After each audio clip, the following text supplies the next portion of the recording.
Welcome back, members of the jury. Good morning to all of you. Everybody doing okay? Great. All right. Thank you for coming back, and thank you for being on time once again. I indicated yesterday that the first step in the proceedings was opening statements, and yesterday you heard opening statements from both parties. The next step in the proceedings is the part of the proceedings where the prosecution gets to present evidence. And so at this time, I'm going to ask the prosecution if they're ready to proceed. Ms. Tish McGuire, are you ready? Yes, Your Honor. All right, you may call your first witness. The people call Katie Medley.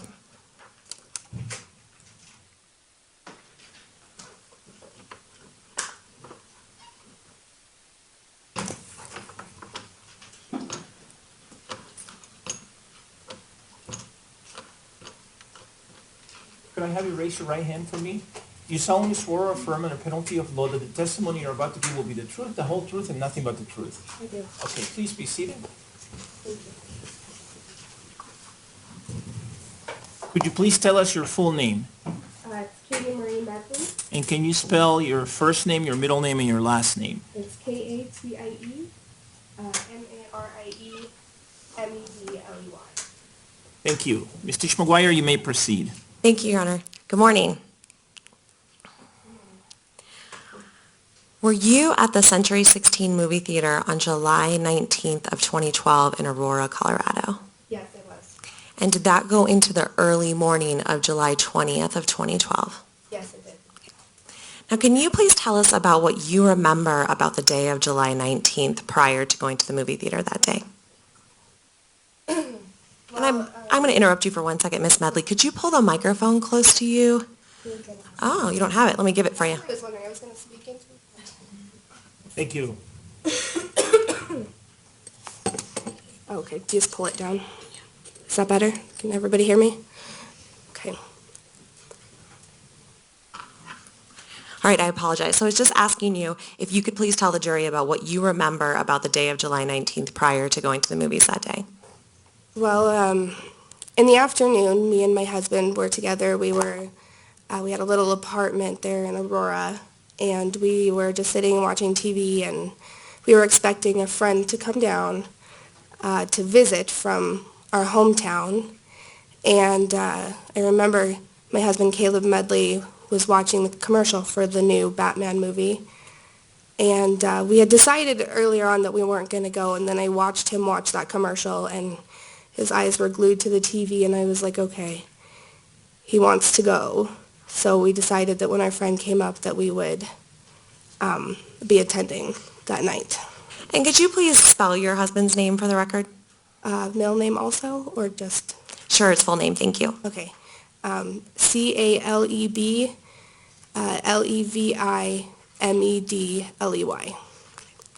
And were you able to purchase tickets for the movie for that day? Yeah, we decided to purchase early because we wanted to make sure that we had a seat. So we went in the early afternoon after we discussed it, and it was maybe 1 or 2 o'clock in the afternoon when we went, and we purchased tickets for myself, Caleb, and for our friend Ashley Kurz. And could you please spell Ashley Kerr's name for the record? It's Ashleykurz. And when you say we went to purchase tickets, who was we? Caleb and myself went in his car. And do you remember who drove? Caleb did. Okay. And were you able to purchase tickets when you got to the movie theater? Yes, it was pretty easy. And were you able to return to the movie theater later that night? Yes, we were. Okay. Do you remember how you got to the movie theater that night? We drove in Caleb's car. And do you remember who drove? Caleb did. Okay. And when you got to the movie theater, do you remember where you parked? I do. Okay. And where was that? If you're looking at the front of the theater, we parked off to the side of the building on the right. Okay. And what happened when you got to the movie theater? Well, we decided to go early. We got there about 10 o'clock because, we thought there would be a big line where we come from. We have a small movie theater, so if you don't get there early, you don't get a good seat. So we got there fairly early, and we went in, and there was hardly anybody there. There were no lines or anything. So we went in, and we decided to go to the arcade for a while until it got closer to the time of the movie. And were you playing games in the arcade? What were you doing in the arcade? We played games for a while. I can't remember exactly what games we played, but we just played games to pass the time before we took our seat. And who is with you at this time when you're in the arcade? It was me and Caleb and Ashley. And about what time do you think you went into the theater? It was probably around 11:30. And do you remember what theater number you went into? We went into Theater 9. And how did you go about picking your seats when you got into Theater 9? Well, we went in and we looked around to see where, was full and what was not, and the upper section was pretty full already. And because I was 9 months pregnant, we decided to try and pick a seat that in case I went into labor, that would be close exit. So the day that you were viewing the Batman Prayer, you were 9 months pregnant. I was 9 months pregnant, and I was about a week away from my due date. I was due to be induced that Sunday, which would have been the 22nd of July. Now, once you were able to find your seats, do you remember what you did while you were waiting for the movie to begin?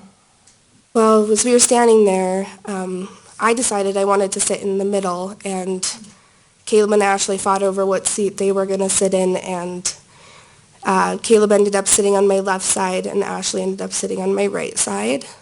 And from then on, we just kind of chatted. We saw a lot of people coming in and out of the theater at that point, and there was a lot of chatting and people just very excited to see the movie. Do you remember seeing anything unusual at all before the movie began? For us, it was that there were a lot of children in that theater. Anything else unusual that you remember? Not at that time, no. So at any point in time, were there previews before the movie started? There were previews. The only one I can remember was that there was a preview for The Hobbit, And why were you remembering that?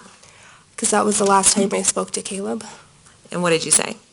I don't exactly remember. I told him that I really wanted to see that movie when it came out, and he agreed. He wanted to see it as well, and before the movie started, that was the last thing I said to him. And then at some point in time, did your movie begin? Yes, it did. Our movie came on at 12:05 because they had different theaters going and they all started at different times. And what movie was that? What movie did we see? Yes. Sorry. We went to see The Dark Knight Rises, the Batman movie. And is that the movie that began approximately at 12:05? Yes. Now, at some point in time, did your movie become interrupted? Yes, it did. Approximately how long into your movie was it before it became interrupted? Seemed very early on, like maybe 15 or 20 minutes. Do you have any recollection of what scene was playing at the time? The last scene that I remember seeing was Christian Bale was on the screen and they were opening up some kind of safe with some pearls with Anne Hathaway. She was there too, but that's all I remember. So now what happened in theater number 9 that you were in that you remember at that point in time?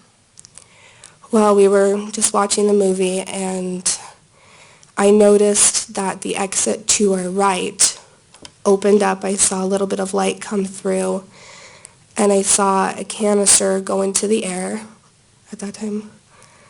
Can you say that again? Sorry. Sorry, I saw a canister. I saw somebody step in and throw a canister into the air. Okay, so tell us about what you saw in terms of somebody stepping in the movie theater. Well, I saw somebody step in and the canister was thrown over our heads. And at that moment, I was leaning to Ashley to tell her, I think someone's playing a prank right now. Like someone's going to do a prank. It's going to be really funny, And as he stepped in, I just knew something was very wrong. It was almost like it was in slow motion as the canister was going over. He stepped in the doorway, and I knew something was wrong, so I put my arm around Ashley, and I threw her to the ground. And what do you remember after you threw Ashley to the ground? I remember the canister exploding somewhere behind us, and that the gunshots started immediately after. And do you have any experience with firearms? We grew up with them. We lived in a small town, and my parents had them and taught us about them. Had you ever heard gunfire before? Yes. Is what you heard in that night at the theater on July 19th and July 20th of 2012 consistent with the gunfire that you have experience hearing? Yes. And so what did that sound like to you at the time? It was just a lot of gunfire. It was clear. It was gunshots, a lot of them. Now, could you see anything from where you were on the floor at that time, or could you just hear things? Well, as I was going down to the floor with Ashley, I saw him step in. He was wearing a mask and Kevlar, and I saw him with a gun, and it was a longer gun, and I could see that there was a scope on there also. And you had a clear view of that at the time? I did. Okay. It happened really fast, so it's hard to describe, but yeah. Now, you've been testifying in terms of you saw him.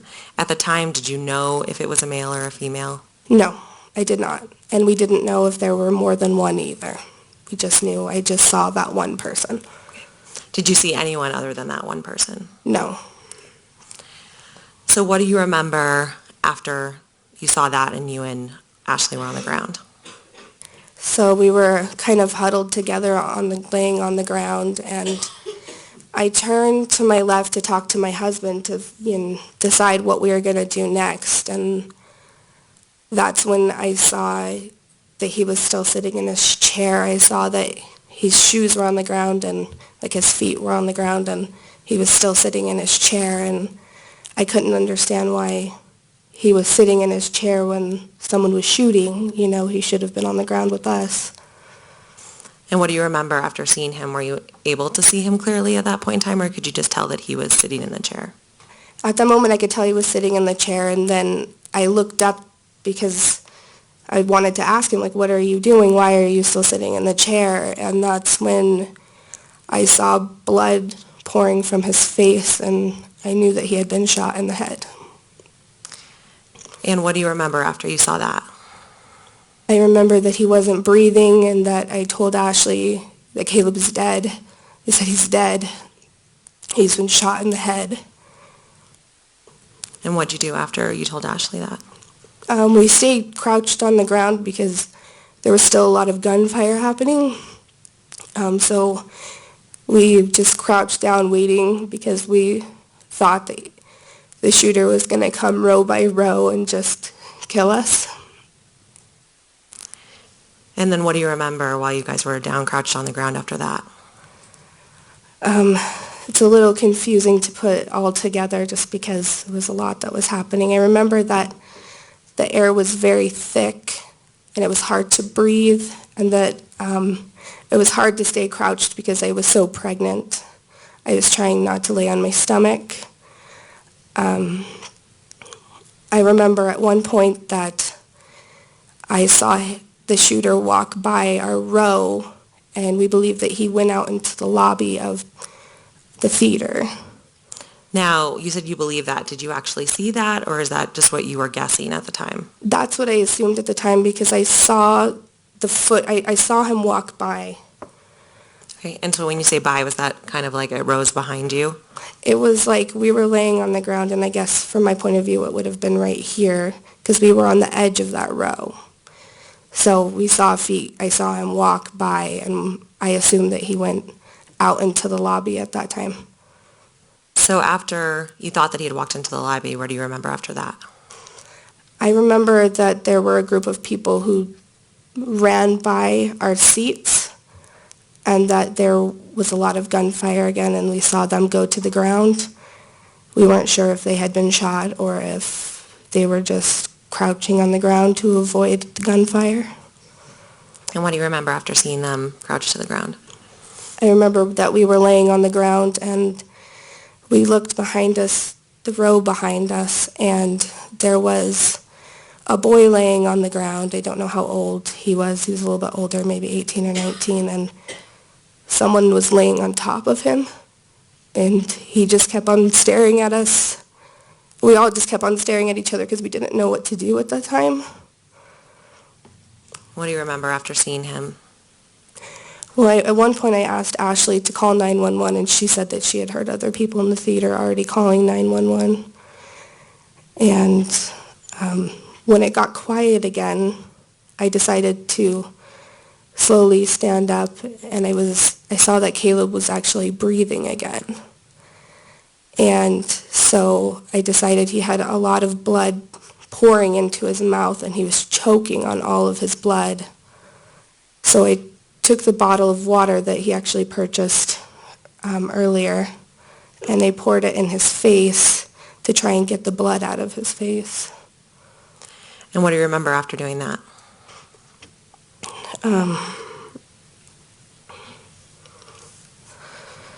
I remember that, sorry, I just need a minute.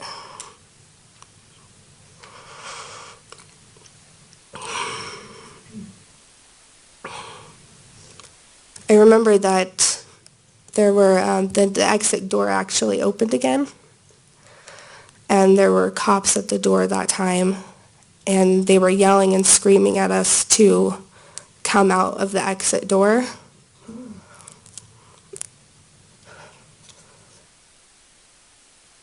Sorry. Nope, take your time. And what do you remember after the cops told you to come through the exit door? Well, I told Ashley that we had to make a decision. I could stay or go, but because I was so pregnant, I had to save our unborn child because I thought Caleb was going to die, and I thought to myself, that's going to be the last piece of him that I have to save him. So I grabbed Caleb's hand, and he actually squeezed my hand, and I told him that I loved him and that I would take care of our baby if he didn't make it. And what do you remember after that? We ran towards the exit, and we jumped over people that were laying on the ground. I don't know if they were alive or not, but we jumped over their bodies, and we ran to the exit, and I was wearing flip-flops, so I remember as we were running out the exit door that I slipped in blood, and the cop actually caught me because it was a lot of blood. And what do you remember after the cop catching you and you slipping on blood? What did you do after that? They set us out on the curb. It was me and Ashley, and then there was a couple out there also, and at one point there was a girl who actually came out and sat next to us also. We know her as Jansen Young now. At the time, you had just met her for the first time. Yeah, I didn't know her name. I didn't know her name for a long time, actually. Okay. And so what happened when you were sitting out on the curb? They started to bring injured out. The cops started to pull people out onto the sidewalk. And some people they started to load into the car. I remember them loading one girl, and they said, I don't think that she's going to make it. I don't think she's going to make it to the hospital. And what do you remember after that? I remember that they pulled Caleb out onto the sidewalk, and that I could see that he was still breathing, but they had to lay him on his face because of all the blood that was just pouring, and so they didn't want him to aspirate. And then what happened to Caleb when he was out there on the sidewalk? We actually got moved before we were able to see him loaded anywhere. I had no idea what had happened to him at that time. So they didn't let you stay with your husband on the sidewalk? We stayed on the curb for just a few minutes, enough for me to talk to Jansen. She had come out and she sat next to me, and she told me that I think my boyfriend is dead. She's like, I'm pretty sure that he's dead. And I hugged her because I didn't know what else to do. We were all just in shock, not believing this was happening. And so I put my arm around her, and I remember that when I took my arm off her, that there were chunks of blood and of him on me. And what do you remember after that? The cop who was with us told us that we had to move out of the location where we were at because they were worried that there was a bomb in a car right near where we were sitting. And where did they take you after that? They took us to, it was more towards like the front of the building, but at the back of the parking lot. And that was the last time I saw Caleb at that time for many hours. And did you know what had happened to Caleb at that point in time? No. So at some point in time, were you moved from the theater to another location? I was. And where were you taken? We were taken to the high school, a high school. I don't know. They bussed us up to a high school. They made sure there was a small group of us that knew we had severely injured people that we were with, and they took us in a special group up to the high school first. And what happened when you were at the high school? They took us into the gym and gave us water, and I really had to use the bathroom because I was so pregnant, so they escorted me and Ashley to the bathroom. And I remember that I had a lot of blood on my hands from Caleb, and I couldn't scrub hard enough to get it all off. And at some point in time, were you interviewed by police officers at Gateway High School? I was. And then eventually, were you able to leave Gateway High School early that morning? I was. After chatting with my mom, I had called them earlier when I was outside of the theater. I called my mom, and that was one of the hardest things I ever had to do, was calling my parents and calling Caleb's parents, because they all thought that I was calling to tell them that I was going into labor. And instead, I got to tell them all that Caleb had been shot and was probably dead. So after you were at Gateway High School, you were able to call, and were you able to get someone to come get you, or? Yeah, I talked to my mom, and she told me that Caleb had been taken into surgery and that he was alive, and they came to pick us all up, me and Ashley. And where were you taken? They took us to University Hospital. And what did you learn when you got to University Hospital? Well, that Caleb had been out of surgery, but then they had to take him back in before I got there again. So by the time that I arrived at the hospital, he was already in his second surgery. And then what else happened after his second surgery? Well, it was probably between 7 and 9 hours that surgery was, so we had to sit there all day just waiting for him. When the doctor finally came out, he made it pretty clear that Caleb was alive, but that it was bad, and that he had lost his right eye, and that he had suffered significant brain damage. Now, at any point in time, did you know if you had been injured? I know that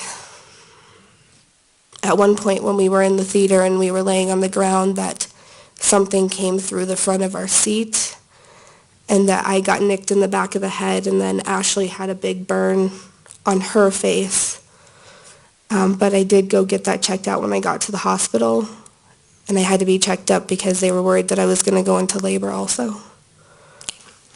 So after you were waiting for 9 hours of Caleb's second surgery, and then the doctors told you that it was going to be pretty bad, what else happened in the following days? Well, I was scheduled to be induced on July 22nd, and I decided that I wanted to go ahead and be induced that day because the sooner we could get Hugo here, the better, because at that point, he was coming no matter what. And who's Hugo? Oh, Hugo is our son, who is now almost 3 years old. So at what date was it that you got induced at the hospital? I was induced Sunday night on the 22nd. Okay. And what was happening to Caleb at the time you were induced? They told us that in the morning that he would be going in for another brain surgery, so that was his third. So was Caleb able to be there for the birth of your child? No, he was literally in brain surgery when I was in labor. And how long was your labor? It was between 37 and 40 hours. It was around that time. And then when you got out of labor, was Hugo okay? He was okay. He took enough time to get here, though.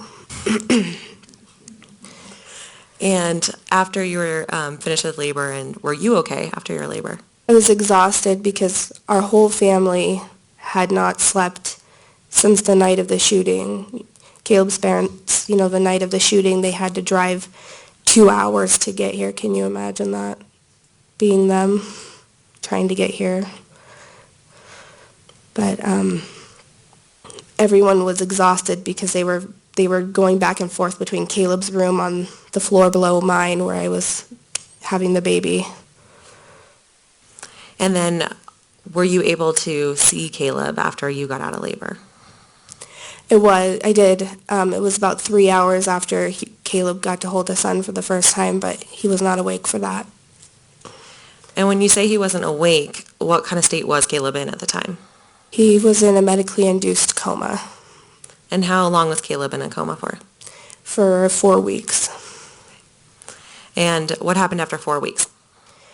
They decided to finally move him out of neuro ICU. He was very critical for those 4 weeks, and they decided they wanted to move him to what's called an LTAC hospital, which is kind of an in-between hospital between ICU and going into rehab. And were they able to do that?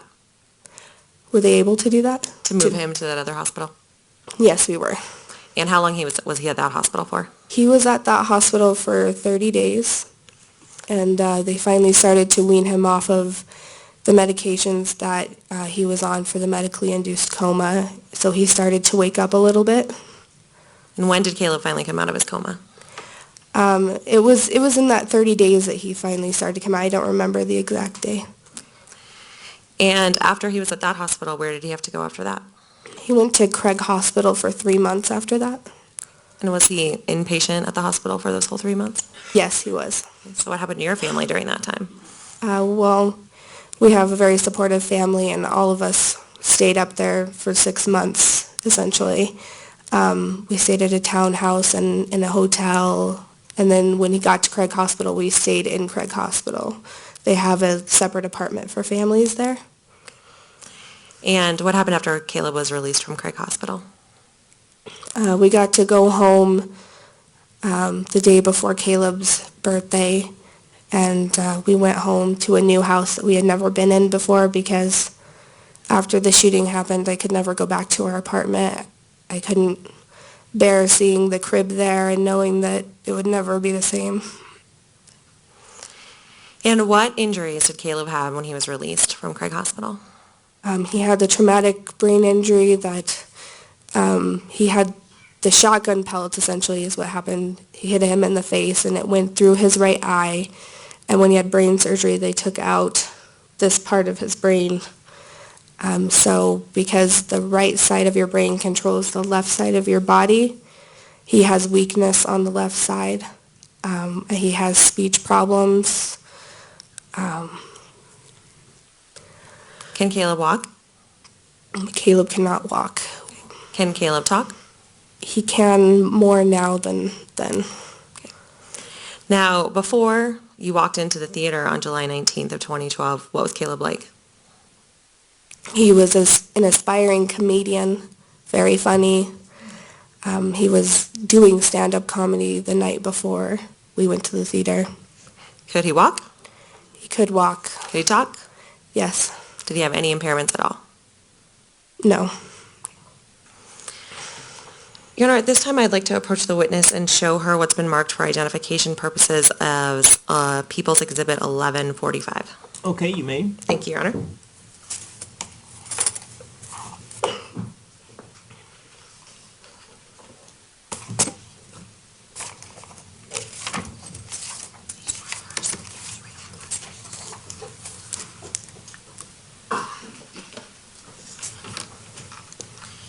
Do you recognize that diagram that I just handed you? Yes. Okay, and what is that? It's the picture of the inside of the movie theater. Okay, and do you recognize the writing on that diagram? I do. It's mine. Okay, and is your name on there, and is there a date on there? My name is on there, and yes, there is a date. And what's the date? It is 11/19 of 14. Okay, and do you recall meeting with me and an investigator and filling out that diagram? Yes, I do. Okay, and does that diagram show where you were seated in the theater and other things you observed in the theater? It does. Looking back, I do see that I put our seats in the wrong place. Okay, all right. I have given you some pens up there. Would you please go ahead and circle where your correct seats were? Okay. Okay, and Your Honor, may I show defense counsel that? Yes.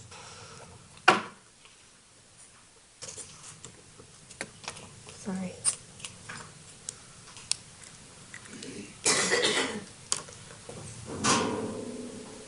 Thank you.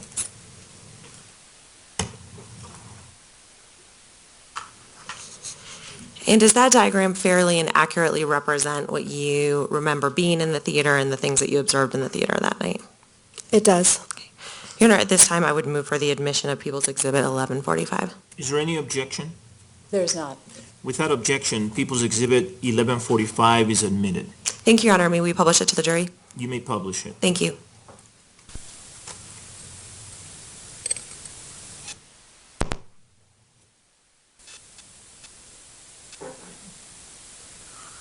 All right, so if you could please describe for the jury what you drew on your diagram there. Where you see the initials A, K, and C, that is where I thought that me and Caleb and Ashley were sitting, but it was actually just the row behind that is where we were sitting. I drew where the shooter entered the building and where we entered and where I saw the canister go to. All right. Now, you had just circled some new seats that you just made. Where are those seats located? They're the seats directly behind the A, K, and the C. They're the three seats directly behind that. Okay, and when you say behind, is it closer to where that row 8 is on the diagram? Yes, Okay, so the same exact seats, just one row behind you. correct. Okay, and that's where you remember to be seated that day. Yes, And why is your memory now that you were seated there in those seats? because I knew I was going to have to testify, and I was thinking about it a lot. But as soon as I saw this diagram this morning, I knew that those seats weren't the right seats. I also knew it because there was a family sitting in front of us with their children. And directly in front of you? In this- Directly in front of us. I remember a male and a female, and I remember at least 2 children. Okay, now on that diagram, you have a place of where you entered the theater? Yes, that was from the lobby. Okay, so you guys came up there and then found your seats when you got in the theater? Yes, Okay, and then you also have on that diagram a thing that says shooter entered? yes, All right, and is that where you saw that figure entered that you told the jury about earlier? yes. That's where I saw the door open and the canister thrown from there, and the person with the gun. Right? And you have a thing there that says C1 and C2. What is that about? That's where I believe that's where I saw him throw the canister, is C1. C2 is where it went over our heads, and I'm not sure where it landed, but I knew that it had landed somewhere behind us. And then you have another place on there where you say that you saw a shooter a second time. So when we saw him leave out into the lobby, that's when we saw him leave out into the lobby. That's what the shooter the second time, that's where I saw him. Okay? And then you have a place on there that says I and Ashley exited here. So down by the stairs is where we jumped over people right there. And down where I put me and Ashley exited, that's where the cops came in the door. And that's where we ran out. Okay? And where does that leave you when you go out that exit? Where do you go? It goes out to the parking lot. Great, thanks. Your Honor, at this time, if I may approach the witness with People's Exhibit 4670. Yes.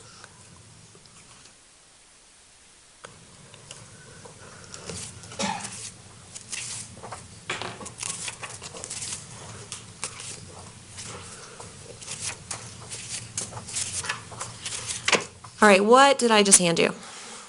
You handed a picture of me at the high school that morning. Do you recognize that photograph?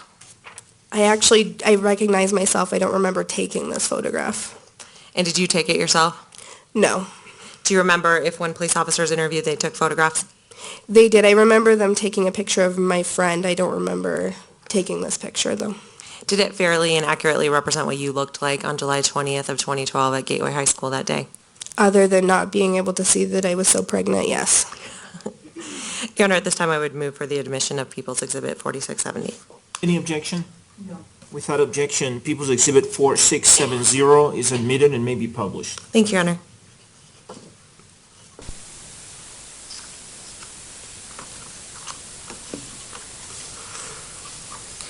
Your Honor, at this time, if I may approach the witness with People's Exhibits 2117, 2118, 4569, and 2540. Yes. Thank you.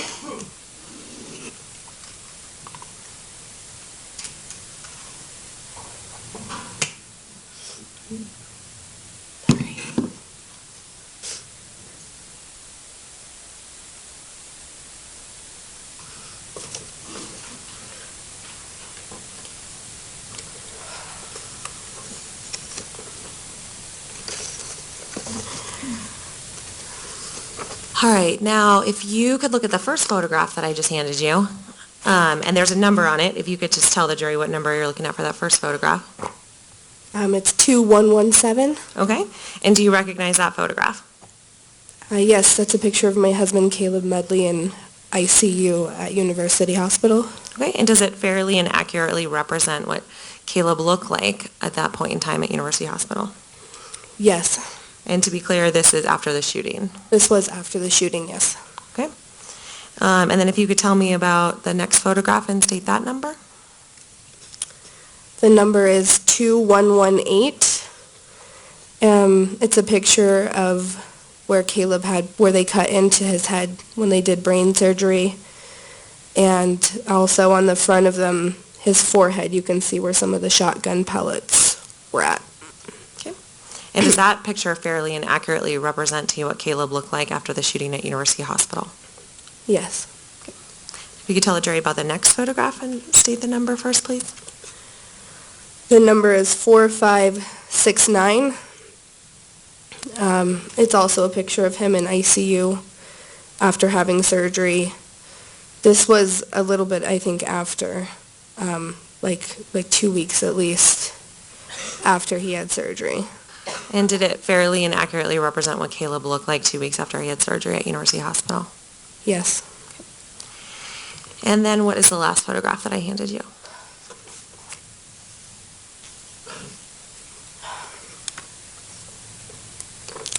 It's number 2540.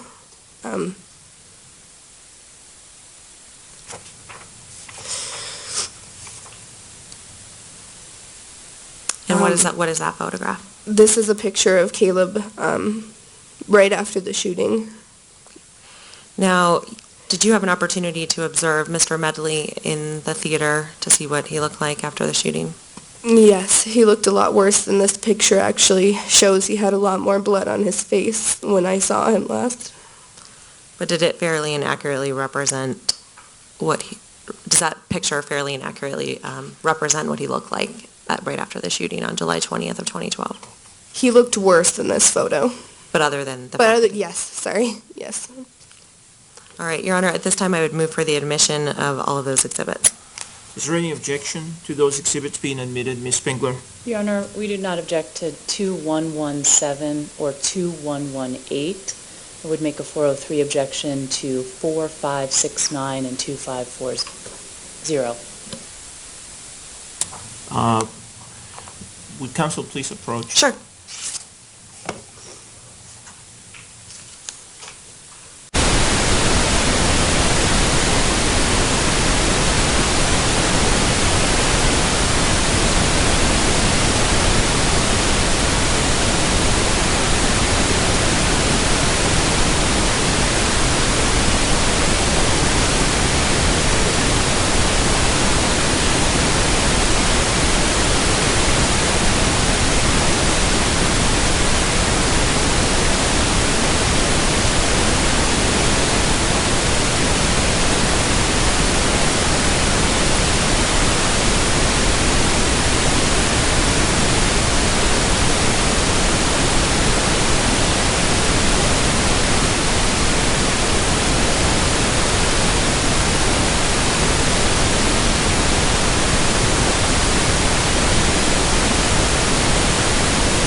The objections to exhibits 4569 and 2540 are overruled based on my previous rulings.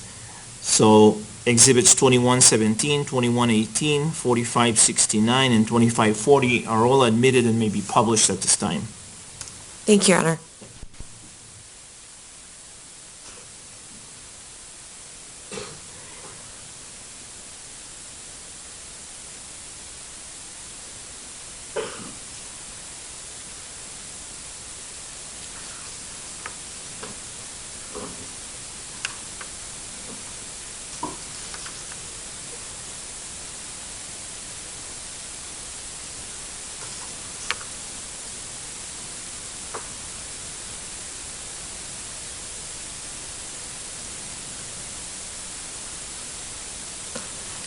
Thank you very much, Ms. Medley. Could you please tell the jury about Caleb's condition today? He's still in a wheelchair right now.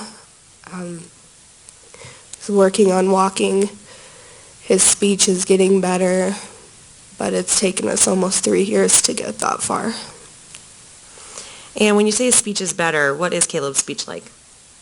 He can say words, but it's hard to understand because of the brain injury. It affected his speech. And how does Caleb communicate with you? Most family members can understand him okay because we're around him, but other people have a hard time sometimes understanding him. Does Caleb have any tools that he used to help communicate with people who don't understand his speech? He has a notebook that has the letters of the alphabet, and he can spell everything. So if people ask him questions, can Caleb spell out the answers? Yes, and he completely understands what you're saying also. So he has complete understanding of questions. It's just a matter of his ability to speak back and other people to understand him. Yes, that's correct. I have a moment, Your Honor. Yes.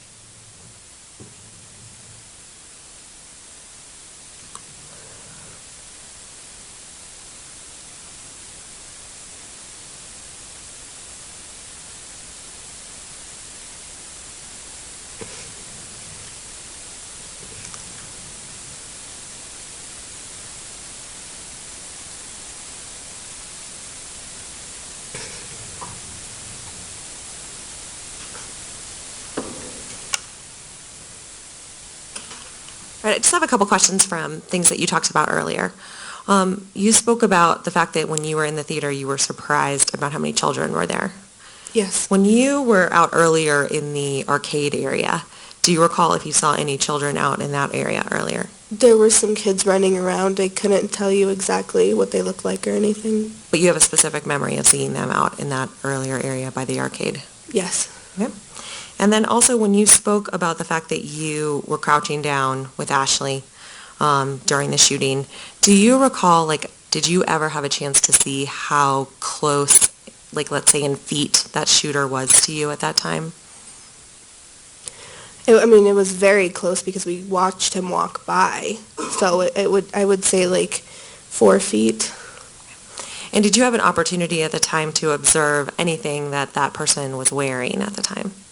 When he stepped in the doorway, I saw that he was wearing a mask and Kevlar. He looked like someone from the SWAT team. I thought it was someone from the SWAT team for a second. Anything else you remember about what that person was wearing? I don't remember anything else about what he was wearing. He was wearing the mask and the Kevlar, and I remember the gun with the scope, and I remember a green laser also on that. Okay. All right, I have no further questions. Thank you very much, Ms. Medley. Hold on. Oh, sorry. That's okay. I forgot, yes. Yes, they have a chance to ask you questions. That's right. Ms. Spengler, do you have any cross-examination? No questions. All right. Give me just a second, see if the jurors have any questions. It doesn't look like they do. All right. May she be released from her subpoena? From the People's Subpoena, yes. Thank you, Your Honor. Any objection? All right. Thank you, ma'am. Thank you. Thank you. Would counsel please approach?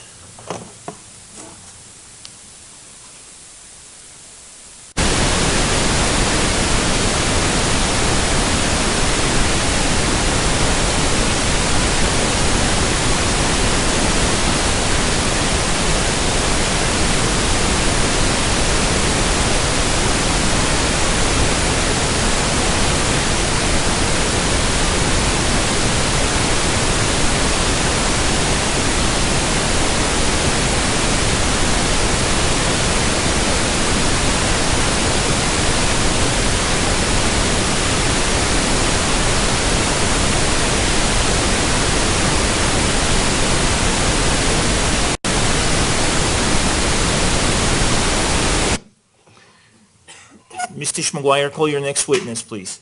Thank you, Your Honor. The people call Caleb Medley, Your Honor. All right? Members of the jury, with respect to the next witness, the prosecution is going to use an alphabet board so that he can communicate his answers to the questions. Mr. Medley will point to the letters, and then we're going to have Ms. Sternich, who is in charge of all interpreters here at the courthouse, verbalize the answers or verbalize the letters that are being pointed to.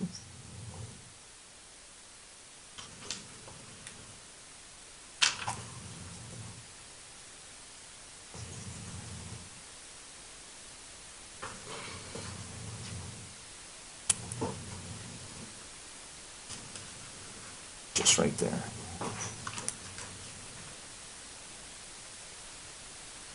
There's a witness stand right there, yeah.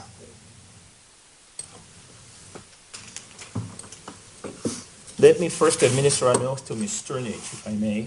Ms. Sternich, would you please raise your right hand? You solemnly swear or affirm under penalty of law that you will accurately, impartially, and to the best of your ability verbalize the answers provided by this witness? I do. All right, thank you. Sir, could I have you raise your right hand? You solemnly swear or affirm under penalty of law that the testimony you're about to give will be the truth, the whole truth, and nothing but the truth?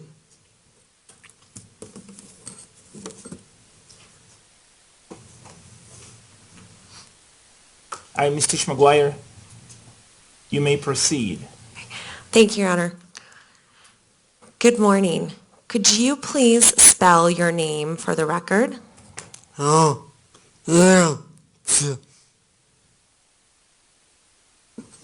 C A L E B. And could you spell your last name for the record, too? M E D L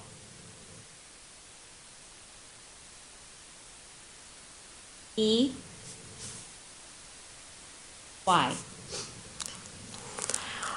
Mr. Medley, are you married to Katie Medley? And could you spell that answer for the record, please?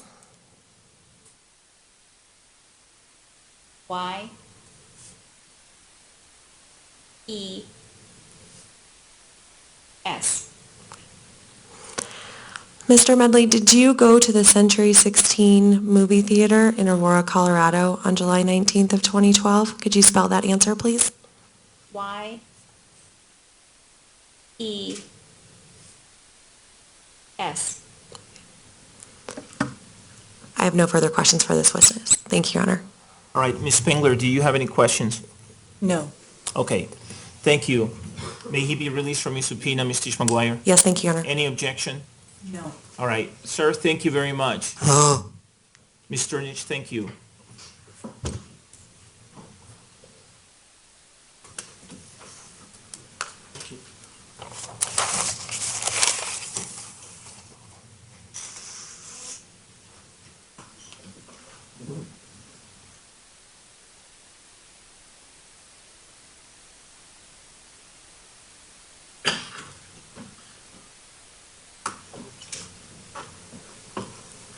And Your Honor, Call your next witness, please. and Your Honor, before I do that, I had marked for identification purposes, for purposes of the record, the spell board as People's Exhibit 1194. At this time, I would ask for its admission.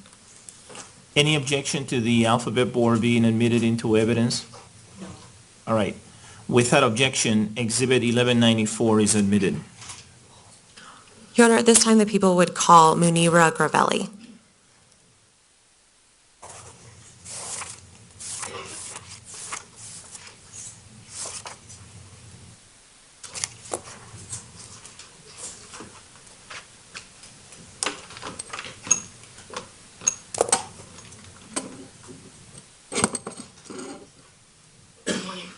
Could I have you raise your right hand for me, please? Do you solemnly swear or affirm under penalty of law that the testimony you're about to give will be the truth, the whole truth, and nothing but the truth?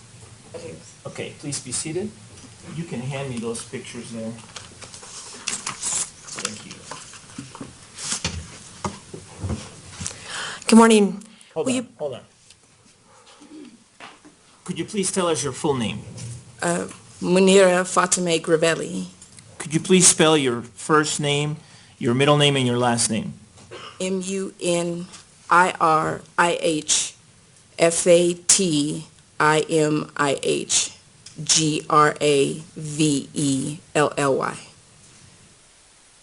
Thank you. You may proceed. Thank you, Your Honor. Were you at the Century 16 movie theater on July 19th of 2012? Yes, And did that go into the early morning of July 20th of 2012? yes. And what do you remember about the day of July 19th of 2012 before going to the movie theater that day? Remember, I was really excited. My co-workers have been planning it for a few days to go. Since it was at midnight and they had to work the next day, they had to make this whole plan of how they would get any sleep afterward. So, yeah, everyone was really excited. Friend purchased most of the tickets, And who was that friend? Jesse Childress. And who were your other coworkers that you were going to go to the movie with? One was my superintendent, Derek Spruill, and his wife, Chi-Chi Spruill. Okay. And I'm going to ask you to spell Derek's full name for the record, please. Derickspruel.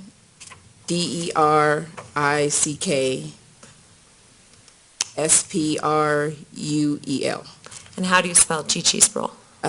Chichi, then Spruel. And what about Jesse Childress? Jessildress.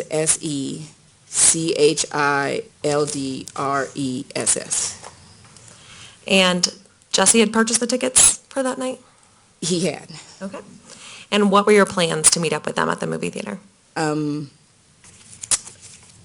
I was only in Colorado temporarily, so I was at a hotel and I drove myself to the theater about 10:30. They said to meet them there in the front at 10:30. Okay. And do you remember where you parked when you got to the theater? It was on the side of the theater. That's all. It was the first time I'd ever been there, so I don't remember. It wasn't in the front. That's as much as I remember. Okay. And what happened when you got to the theater? I walked around to the front. Jesse and Derek were in the front, I believe, waiting for me. And did they give you your ticket? They did. Okay. And then did you guys enter the theater? Yes. What happened when you went into the movie theater? We stopped at the concession stand. I don't remember if I got anything. And then we went straight into the auditorium to find seats. Okay. And do you remember what auditorium number you went into?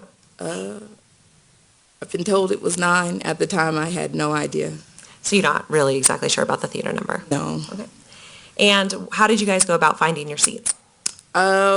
We looked for ones in the stadium part. We didn't want to sit right up against the theater, and we found about half empty row, maybe 3 or 4 rows up into where the stadium seating starts. And how did you choose your seats? That's pretty much how we sat, mostly further to the right than the left, if you're looking at the screen. Okay. And do you remember in what order you were seated? Yes, it was, at the furthest end was Chi-Chi, then Derek, then Jesse, then myself. And what did you do while you were waiting for the movie to begin? We just sat and talked. Do you remember anything unusual at all happening prior to going to the movie theater? No. Okay. And at some point in time, do you remember if there were previews that started? There were. I don't remember any of them. And at some point in time, did your movie start? Yes. And about how long was it into your movie before your movie got interrupted? I'd say about 15, 20 minutes. Okay. And what do you remember what scene was playing when that happened? Christian Bale was getting in a helicopter to go chase down the Catwoman character. That's the last thing I remember. And I, at the time, forgot to ask you where you all worked together. You said you were coworkers, but where did you work together? We worked on a Buckley Air Force Base. And what were your assignments there? We were in communications, pretty much computer help desk type folks. And did all four of you work together at Buckley Air Force Base? All except Chi-Chi Sproul. Okay. And who was Chi-Chi too? Chi-Chi is Derek Sproul's wife. Okay. So you were about 15 minutes into your movie, and what do you remember happening? I remember seeing a canister fly across the screen, and there was smoke coming out of it, and it landed off to the left and behind me because I was looking back at it. And, I stared in that direction for a while, and then it exploded. And that's when, I'm sorry, my memory's No, you're kind of fuzzy. you're fine. And how would you describe that canister? It was small, and the sound it made when it hit the ground, it didn't sound like it was all that heavy. It sounded like if someone threw a soda can. Did it make any other noises that you remember? No, not until it exploded. And what did it sound like when it exploded? It sounded a little like gunfire. It made the same type of loud popping sound. And after you remember kind of staring in that direction for a while, what do you remember happening next? When it went off, the people it went off around, I remember seeing them all get up. And then I remember hearing, I believe it was Derek Sproul, but I don't know before, saying, "Get down." So I did. I slid out of my seat to get on the floor, and I stayed there pretty much the whole time. I remember I know there was gunfire going off like almost immediately after the canister exploded, but the movie was also still playing, so it was hard to tell the difference between the two. And were you able to see anything when you were down on the ground? No. Were you able to hear anything when you were down on the ground? Yes. And what could you hear? I heard all the gunfire and a lot of yelling, out of confusion, but then it shortly turned to screams. And I heard a lot of people calling other people's names. So that's mostly what I heard. Now, could you smell anything in the theater at that time? Yes. What could you smell? The gunpowder, definitely, but I don't know if whatever came from that canister, I guess I was smelling, but, I couldn't identify it. I couldn't say for sure. Now, do you have any experience with firearms? Yes. And what is your experience with firearms? In the Air Force, I've had to fire an M16 about 3-4 times, so I'm very familiar with the smell. Of gunpowder? Yes. Okay, and are you experienced with the sound of gunpowder? Yes. Okay. And is what you heard in that theater consistent with your experience with firearms? It is. And is what you smelled that you believed to be gunpowder consistent with your experience with firearms? Yes. Okay. And were you able to discern at all what type of weapons were being used that you could hear? No. No, I couldn't. Do you remember the sound of what the weapons sounded like or the shots at the time? Yes, from what I remember, there was a lot of time in between the first few shots, and then they were more rapid. that's about as much as I remember. And do you remember if the gunfire was always consistent or if it ever stopped? It did stop once. Okay, and then what happened after it stopped? I picked my head up a little bit, and I only remember seeing Derek Sproul's face, and he said very lowly to me, "See if you can get out." So I stayed on the ground and tried to slide around on my stomach, but the gunfire started again very shortly after, so I stopped and just laid there. And do you remember what you did next after that? I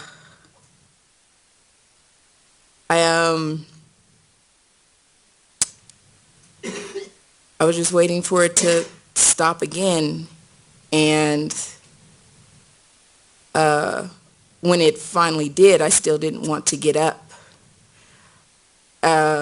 But then the movie stopped shortly after the gunfire did, and then the lights came on. And then I could see down the aisle I was in, and I wouldn't have been able to get out anyway because there were bodies in it. And but there was also a girl on top of another woman, and she was saying the gunman is gone, the police are here. And I didn't really believe her, but I started to hear the policemen, or what I figured was them saying, you know, if you're able to move, we need you to leave the theater. And they said it a lot. So I finally stood up and turned around. And I remember seeing Jesse Childress. He was face down on the floor. And I asked Derek, "Hey, is Jesse okay?" And he was shaking him and calling his name, but the policemen were still yelling at us to leave, so we did. I had to step over him to get out, but we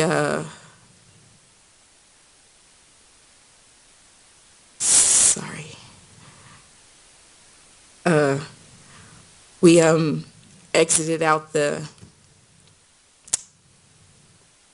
door that was next to the movie screen.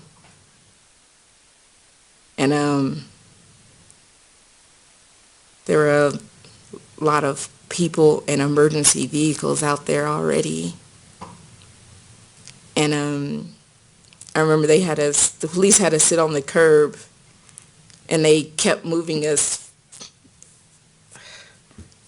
further down the curb until while they tried to separate the injured from the not injured. And Now, at that point in time, do you realized if you'd been injured? yes, in the theater when I first got down, it felt like something hit my hand and it hurt, but you know, I ignored it. And when I was finally outside again, my hand started to throb. So I looked at it, and it was very swollen and full of holes. So I don't think I had to tell anybody I was injured. I think this young girl, she was there with her mother, and they were trying to help people. She noticed that I was injured, and she told me to sit down and asked me, "Is there anybody I can call for you?" And I told her to call my mom. Well, at first I didn't. I said, "No, you can't call her. She's going to freak out." Because she was in Kansas, and like, she can't get here. She can't do anything. She's just going to drive her crazy. But she said, no. That's what they're there for, to freak out. So I had her call my mother. I don't remember exactly what I said to her. I just told her, no, as far as I knew, I was okay. The girl talked to her a little bit for me. She's like, she's speaking well. She's alert. So I wasn't able to call her back till like some hours later. And when you were outside, were you reunited at all with the people that you had gone to the movie with? Just for a second. We only sat with each other on the curb for maybe a couple of minutes before they separated Derek and Chi-Chi because they weren't injured. And And let me then- ask you a question. So Okay. is it just Derek and Chi-Chi that's out with you, or Jesse? It is. Jesse made it out of the theater. No, I never saw him again after that, actually. So after you guys got separated, what happened to you?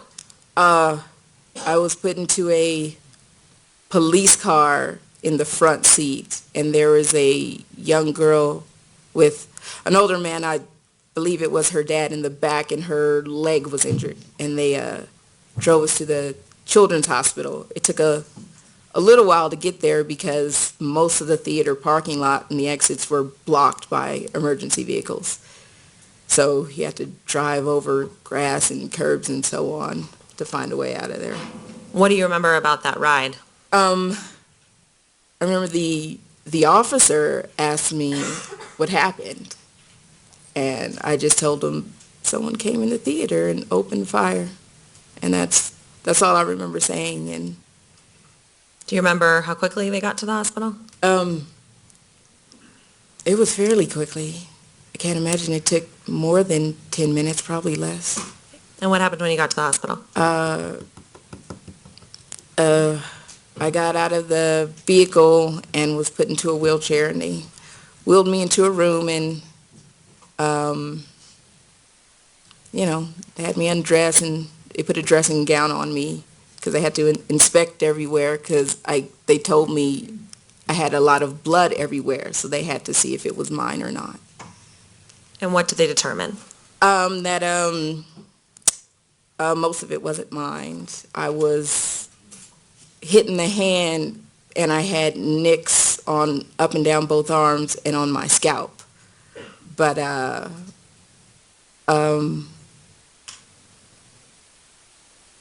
they said that most of my face was covered, and I said, "Oh, it's probably because when I was on the ground in the theater, it was a pool of blood that my face ended up in. I thought it was maybe soda because it was dark, but when the lights came on, I saw it was blood, so it was mostly someone else's." And did you know what you were nicked by for the places they told you that you were nicked? No. And then what sort of injuries were on your hand? I had a lot of small holes, and they took an x-ray, and they told me they were buckshot pellets. There were 4 of them. They showed me the x-ray. There were 4 of them in my hand. So I after that, I guess that's what nicked me. And what did they have to do with your hand? Because it was so swollen, they couldn't operate on it then. They gave me a referral, and a week later, once the swelling had gone down a little bit, they sent me to another hospital to have them removed. And to be clear, what hand are we talking about? Left hand. Okay. And what hospital did you go to have those pellets removed? Advantage something. I don't remember exactly. And were they able to remove your pellets? They were. Or were they able to remove all of them? Yes, out of the hand, but I guess a month later, after all the scabs on my head seemed to heal, there was still a lump. And so I went and had another x-ray, and there was a pellet in my scalp as well. So that got removed. And when was it that got removed? It was about a month after, so in August. Okay. And what did they have to do to remove the one on your scalp? They just gave me a local anesthetic because it was right under the skin, but there was a lot of scar tissue around it because everything had healed up over it. So they had to just cut around everything and pull it out. And did you have to have any other follow-up work done for any of those surgeries? No, I just had to go back to have the stitches in the scalp taken out a couple of weeks later. And at some point in time, did you learn what had happened to your friend Jesse? Yes. It felt like a couple of days had passed before we found out, but I've been told it was actually Friday evening. Other co-workers came to the Spruill's house where I was staying because I was only there in a hotel, and they didn't want to send me back there by myself, so they brought me to their house. And so co-workers came and told us that Jesse Childress had indeed died, because until then we weren't certain. And were you able to attend any services for Jesse? Yes, they had one on Buckley Air Force Base Forum. I attended that one. Your Honor, if I may approach the witness with what's been marked as People's Exhibit number 1129. Yes. Thank you.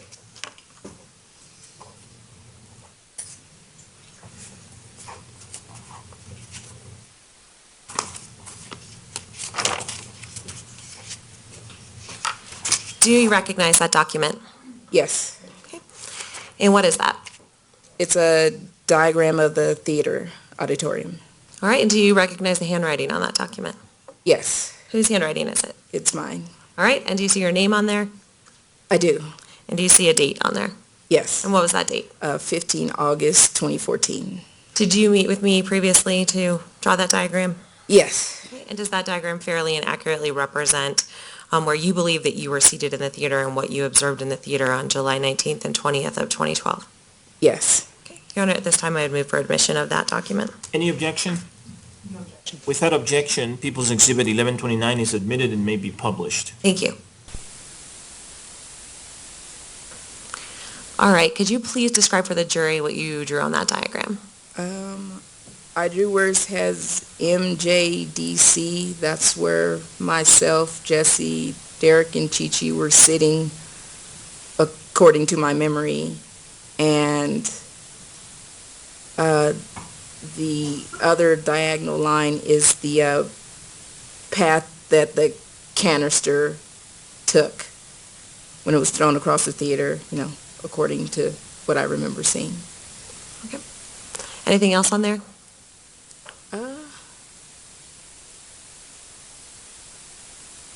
I don't think so. Okay. All right, and Your Honor, if I may approach with what has been marked as 2571, 2572, 2573, and 2574. Yes. Thank you.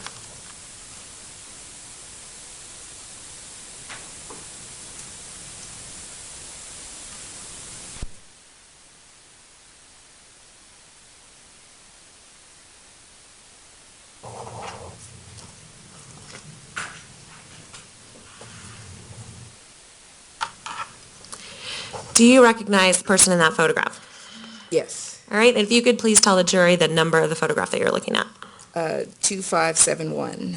And who is the person in that photograph? Me. Okay, and do you recall when that photograph was taken? Yes. When was it taken? It was in the children's hospital after the shooting. All right, and does it fairly and accurately represent what you looked like at the children's hospital? And is that on July 20th of 2012? Yes. And if you could tell the jury about the next photograph? And if you could state the photograph number first, please. It's 2572, and it's a picture of the side of my head. That's looks like after they cleaned my face off, but they hadn't washed the blood out of my hair yet. And was that also taken at the children's hospital on July 20th of 2012? Yes. And does it fairly and accurately represent what you looked like that day? Yes. All right, if you could tell the jury about the next photograph, please. It is a 2573. It's a picture of my left hand after they had washed it off. It's the top of my left hand. Is that also at the children's hospital on July 20th of 2012? Yes. Does that fairly and accurately represent what you looked like or your hand looked like on July 20th of 2012? Yes. And the next photograph? Object. I just ask that the foundation be laid before the witness is asked to describe the photograph. I'm not sure I'm following. Are you objecting to the last question that was asked? Correct. Does that fairly and accurately represent what you looked like or your hand looked like on July 20, 2012? That question, the next sort of direction to the witness, Your Honor, which was in the next one, which was an indication for the witness to describe the photograph, which will be fine once foundation is laid. Okay, sustained. All right, could you please describe what you see on the next photograph and state the number of the photograph first? The number is 2574, and it's like a picture of the palm of my left hand. And does that fairly and accurately represent what you look like on July 20th of 2012? Yes. Your Honor, at this time, I'd move for the admission of those photographs. Is there any objection? No objection to this. Without objection, all four of those photographs are admitted. That's People's Exhibits 2571, 2572, 2573, and 2574, and they may all be published. Thank you, Your Honor.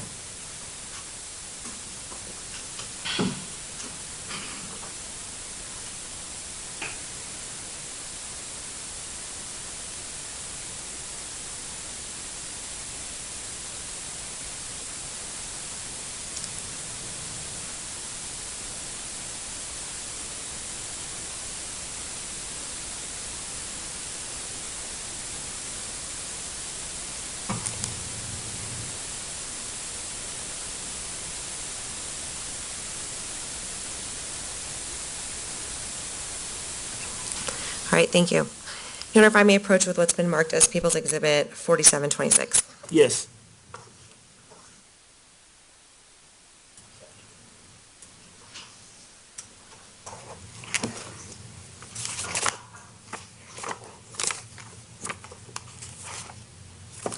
Do you recognize the person in that exhibit, or in that document? Yes. And who is that person? It's Jesse Childress. And is that the person that you were with at the movie theater that night on July 20th of 2012? Yes.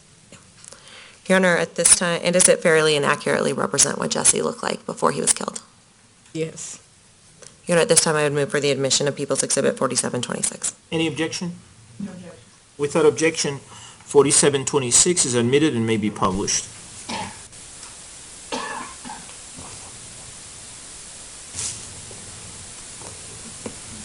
I have no further questions. Thank you very much, Your Honor.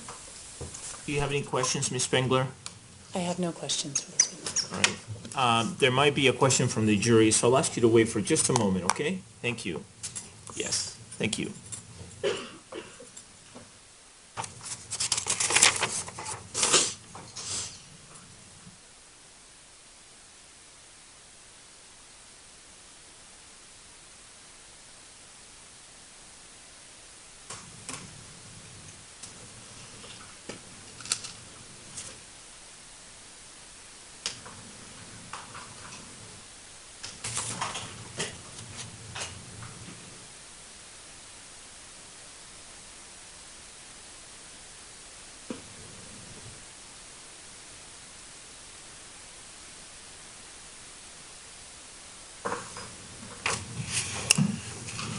All right, would counsel approach, please?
Ma'am, the jury has submitted a few questions, and I have ruled, based on the rules of evidence and other applicable rules of law, that two of the three questions submitted are appropriate, and so I'm going to ask those questions now. The first question is, did you see the shooter walk through the theater? I did not. And the next question is, did the shooter say or yell anything? No, not that I heard. All right? Any follow-up questions based on those questions, Ms. Tish McGuire? Any follow-up questions based on those questions, Ms. Spengler? No. All right, may this witness be released from her subpoena? Yes. Any objection? No. Okay, thank you very much.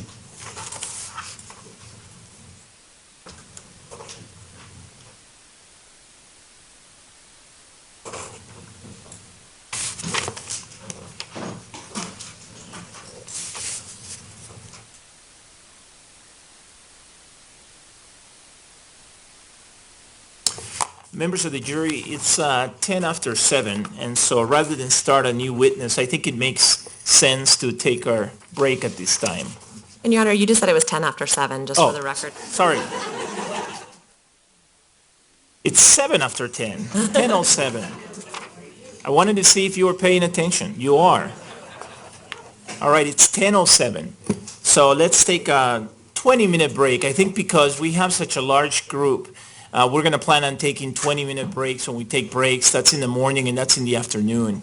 It's kind of hard to take a 10 or 15-minute break when you have a group this large. So that should give you a chance to relax a little bit and get water, get anything else that you need to get during the break. Please remember all the admonishments I've been giving you throughout. I'm not going to repeat them all at every break. I am confident that you know them by heart by now, and I am confident that you know that they are extremely important and that each and every one of them must be followed. Every single one of them must be followed, and each one of them must be followed by each one of you. And so most of the time I will just remind you right before we go on break about the admonishments and not go through them again. However, every once in a while, I will go through them specifically just to make sure that they're fresh in your mind. I want to tell you again that these admonishments are not discretionary. They're mandatory, and they're important.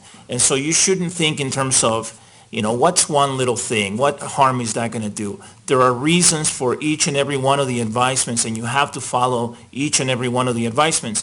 And you also should not think in terms of, well, who's going to find out? That creates problems.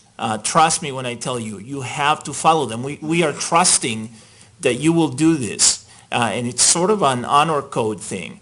We are trusting that all of you are folks who will do this because you've taken an oath to do it. You've sworn to me that you will do it, and I am trusting you that you will do it. And given the folks we have on the jury, I have no doubt that you will do it. So please keep the admonishments in mind, and please follow all of them, okay? All right, with that, let's take a 20-minute break, and let's have you back at 10:30.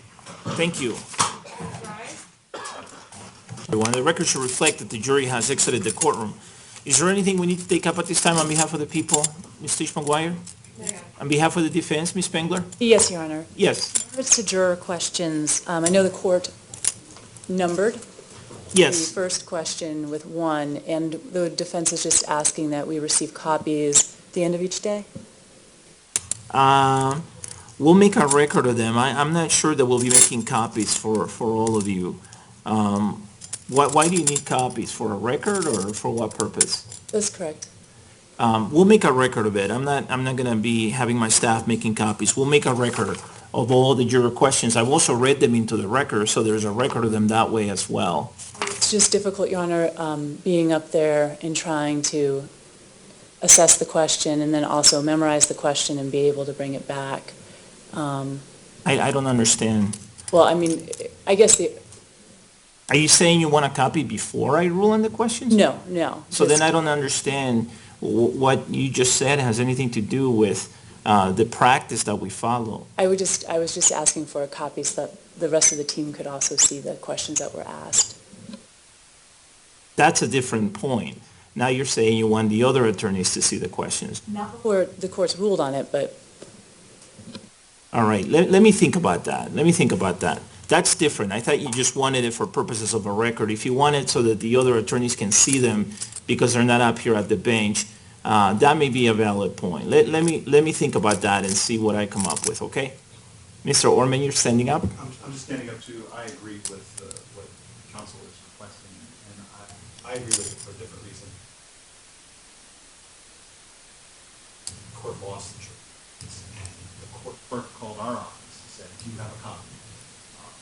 So, and I'm not saying it's going to happen in this case, but that's happened to me numerous occasions where something in the court record is not available for appeal. Most of the time, we'll have a copy. This court gives us copies, so I would request it. It's a backup for mine. The backup for me, though, is that I'm reading them into the record. So there is a backup already. This would be a backup to the backup. So, and I'm not into making backups to backups. I'm into making backups. I'm fine with backups, but backups to backups is a little much for me.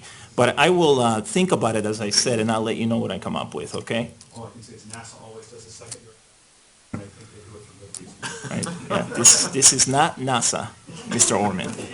All right, thank you, folks. We'll be on break. The court will be in recess. Thank you. Please rise.